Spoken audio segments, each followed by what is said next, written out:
Hello and welcome to lesson 1 of the Theory Frenzy Grade 3 tutor book. In this lesson we have 2 teaching aims. The first one is to read ledger lines above and below the stave, and we're increasing the lines so that you're reading over 2 and 3 lines above and below the stave. We'll also be practicing rewriting a passage from the treble to the bass clef, either an octave higher or an octave lower. So the lesson starts by just showing you first all the ledger lines that you need to know for this particular grade, showing all the letter names and in both the treble clef and the bass clef. Then your first exercise is to practice writing some of these ledger line notes on the stave in the treble clef.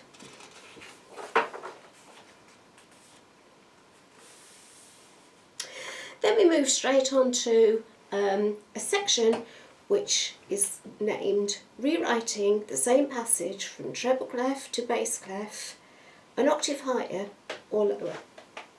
And it says, for your grade 3 examination, you need to be able to rewrite a melody from the treble to the bass clef, or from the bass clef to the treble clef, transposing the tune an octave higher or lower.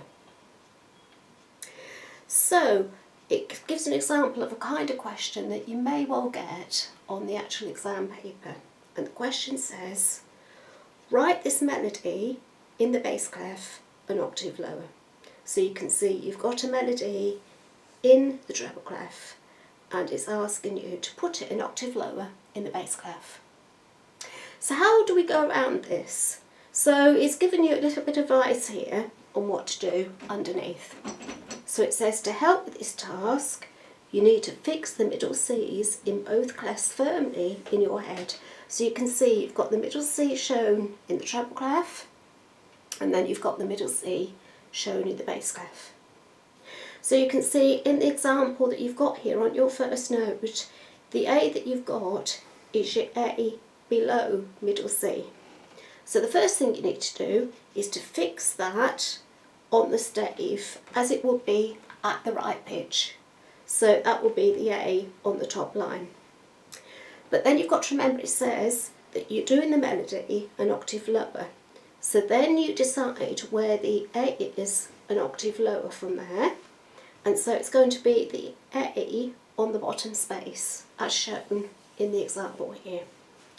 So once you fix that note, you then look to see whether the notes are going in an upwards direction or a downwards direction, and check the intervals so that they are as well.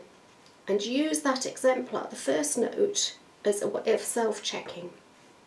And that's how you do that, so you just fill it in for the whole of the extract there.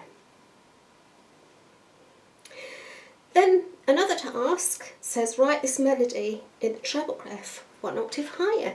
So we're actually reversing it round now and trying it the other way around. So you can see straight away that the first note that you've got is a G in the bass clef. And if you fix that in your head, you'll see that that G is slightly lower than the middle C.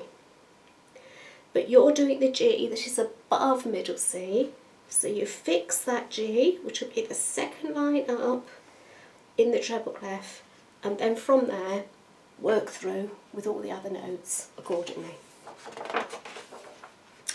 And that finishes lesson 1.